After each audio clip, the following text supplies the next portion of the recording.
नमस्कार बच्चों, मैं मोनिका सिंगल आपका अपने channel smart learning with am single पर फिर से स्वागत करती हूँ। बच्चों, मैं आज आपके सामने कक्षा 7वीं की हिंदी की हम पंछी उन्मुक्त गगन के ये कविता लेकर आई हूँ, जो कि आपकी कार्यपत्रक 3 है। दिल्ली सरकार की तरफ से है ये कार्यपत्रक और ये 24 सितंबर वीरवार की ये कार्यपत्रक है। तो चलिए हम कार्यपत्रक को पढ़ना शुरू करते हैं। प्यारे बच्चों, कोविड-19 के लॉकडाउन या तालाबंदी में घर के अंदर बंद होकर कैसा लगता है? आप तो जान ही गए होंगे। तो सोचिए पिंजरे में कैद पक्षी को कैसा लगता होगा? इसका मतलब है कि जब आप एक तरह से पिंजरा ही हो गया हमारे लिए, जब हम अपने घर से नहीं निकल पा रहे हैं लॉकडाउन की वजह से, तो आपको कैसा लगा था जब लॉकडाउन हमारा मार्च में लगा था? अच्छा नहीं लगा था ना? तो आप सोच ही सकते हो कि जो पिंजरे में कैद पक्षी होते हैं उनको कैसा लगता होगा, क्योंकि वो भी किसी से मिल नहीं पाते हैं। अपने दोस्तों से जो और पक्षी होते हैं उनसे मिल नहीं पाते हैं। उन्मुक्त गगन मतलब खुले गगन में उड़ नहीं पाते हैं, तो उनको कैसा लगता होगा? अच्छा नहीं लगता होगा ना? तो चलिए इसके बारे में और जानते हैं। हम पंछी उन्मुक्त गगन के का तीसरा भाग पढ़ते हैं और यह कविता किसने लिखी थी? शिव मंगल सिंह सुमन ने लिखी थी। तो चलिए आप यहाँ पे देख सकते हैं, यहाँ पे आपको पिंजरा दिया है और ये पिंजरा खुला है और आप देख सकते हैं पंछी जो हैं वो आकाश की तरफ जा रहे हैं। तो कहने का अभिप्राय ये है कि पंछी जो हैं वो उन्मुक्त होना चाहते हैं, मतलब खुले वातावरण में घूमना चाहते हैं, उन्मुक्त गगन में उड़ना चाहते हैं। ठीक है, पिंजरे में नहीं रहना चाहते। तो एक पंछी अपने दर्द को इस कविता के माध्यम से कहता है। क्या कहता है? पढ़ते हैं। होती सीमाहीन क्षितिज से इन पंखों की होड़ा होड़ी। होती सीमाहीन, सीमाहीन मतलब जिसका कोई अंत नहीं हो। क्षितिज का मतलब आकाश। इन पंखों की होड़ा होड़ी, होड़ा होड़ी का मतलब कंपटीशन, प्रतियोगिता। या तो क्षितिज मिलन बन जाता या तंती सांसों की डोरी। या तो क्षितिज मिलन बन जाता, या तो हमें हमारा आसमान मिल जाता, या तंती सांसों की डोरी, या हमारी मृत्यु हो जाती उड़ते उड़ते। ठीक है। नीड़ ने दो चाहे टहनी का, यानी कि घोंसला चाहे ना बनने दो मेरा।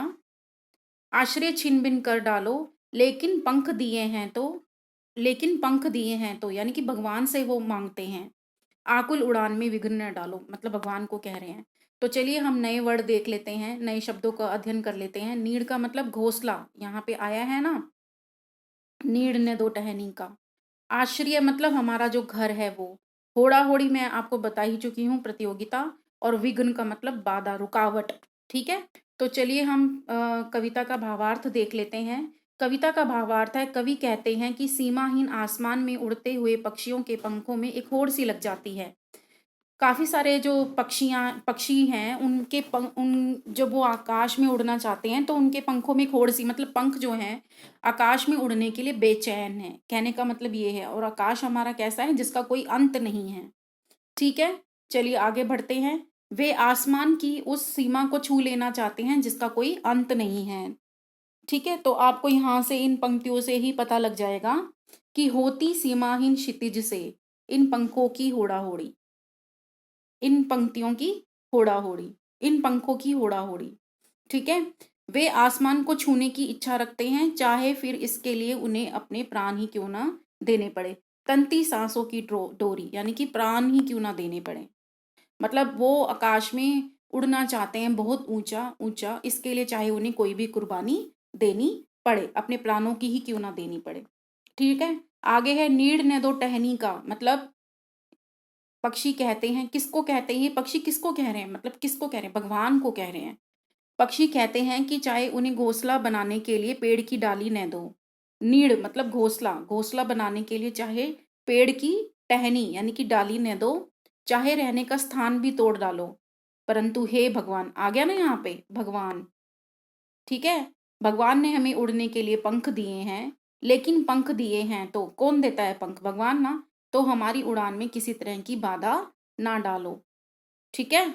आकुल उड़ान में मतलब बेचैन हमारी उड़ान है और उसमें हमारी उड़ान में विघ्न न डालो। तो सबसे पहला प्रश्न है, पंछी उन्मुक्त रहकर अपनी कौन सी इच्छा पूरी करना चाहते हैं? तो यही इच्छा है ना उनकी कि वो उन्मुक्त आकाश में, उन्मुक्त गगन में उड़ना चाहते हैं। जैसे हमारी कविता भी है, हम पंछी उन्मुक्त गगन के, यानी कि खुले गगन के हम पंछी हैं और हम उड़ना चाहते हैं। तो ये उनकी इच्छा है। उनकी इच्छा क्या है? ये रहा। वे आसमान को छूने की इच्छा रखते हैं। ठीक है, ऐसा आसमान जिसका कोई अंत नहीं है।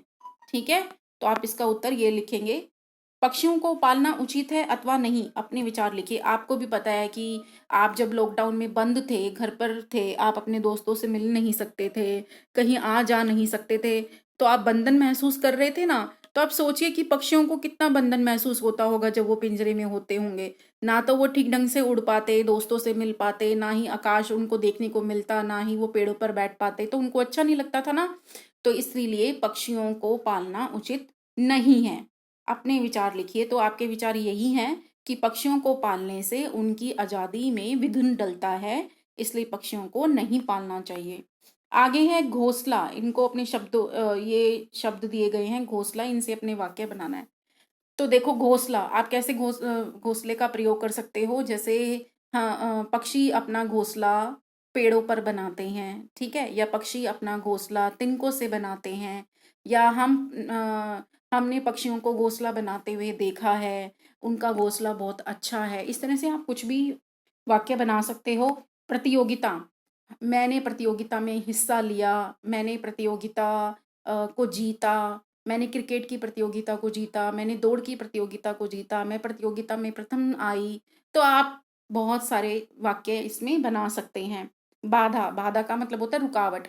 ठीक है, लॉकडाउन के होने के बावजूद भी ऑनलाइन पढ़ाई होने में मुझे कोई बाधा प्राप्त नहीं हुई। या ये लिख सकते हैं कि मेरे जीवन में बहुत सारी बाधाएं आई हैं शिक्षा को लेकर। या ये लिख सकते हैं कि मुझे पढ़ने में कोई बाधा नहीं है क्योंकि मुझे बहुत अच्छे अध्यापक मिले हैं। आप कुछ भी लिख सकते हैं। ठीक है, मैंने अपने दोस्तों की बाधाओं को दूर किया, उनकी मदद करके लॉकडाउन में। ठीक है, तो आप कैसे भी मतलब लॉकडाउन में मदद कैसे करोगे, जैसे उनको फ़ोन पर सांत्वना दी कि आप ठीक हो जाओगे, कोई बात नहीं, लॉकडाउन जल्द ही समाप्त होने वाला है, इस तरह से, है ना। जैसे आप ऐसे कह सकते हो कि कोरोना ने हमारे जीवन की उन्नति में थोड़ी बहुत बाधा डाल दी है। ठीक है, तो इस तरह से बहुत सारे वाक्य बना सकते हैं आप। घर, जैसे मेरा घर मुझे बहुत प्रिय है, मेरा घर स्कूल से 10 किलोमीटर की दूरी पे है, मेरा घर मेरे लिए अ, मेरे घर में बहुत सारे सदस्य रहते हैं, मेरे घर में मम्मी पापा रहते हैं। तो आप बहुत सारी चीज़ें लिख सकते हैं, दादा दादी कोई भी। अगला प्रश्न है, क्या आपने या आपकी जानकारी में किसी ने भी कोई पक्षी पाला है। तो कुछ लोग पालते हैं ना, कबूतर, तोता। वैसे कबूतर कम कम पालते हैं, ज़्यादातर तोता पालते हैं। तो आप ऐसा लिख सकते हैं कि हाँ, मैंने देखा है, मेरे घर के आसपास या किसी मित्र के यहाँ पे मैंने तोते को देखा है पालते हुए। तो उसकी देख रेख किस प्रकार की जाती है, तो वो तोते को मिर्च देते हैं खाने के लिए, पानी रखते हैं तोते के लिए, ऐसा स्थान चुनते हैं कि जहाँ पर उसको उपयुक्त हवा मिल जाए। तो लेकिन यहाँ पे आपने ये बताना कि जो भी आपने पक्षी देखा है किसी के घर में पालते हुए, तो आप जो क्रियाएँ उनकी देखते हो, वो आपको लिखना है, ठीक है? और आप इस कविता से क्या शिक्षा लेना चाहेंगे? इस कविता से यही शिक्षा मिलती है कि जिस प्रकार हम आज़ादी पसंद करते हैं, उसी प्रकार जो पक्षी हैं, वो भी आज़ादी पसंद करते हैं, वो भी उन्मुक्त गगन में रहना पसंद करते हैं। आज़ादी सबको प्रिय है। और पक्षी का जो बर्ताव है, वो भिन्न होता है, लेकिन उनके अंदर भी मानवीय भावनाएँ कभी-कभी देखने में मिल जाती हैं, ठीक है? लेकिन उनमें भी भावनाएँ होती हैं, लेकिन उनको व्यक्त करने का उनका जो तरीका है, वो अलग होता है।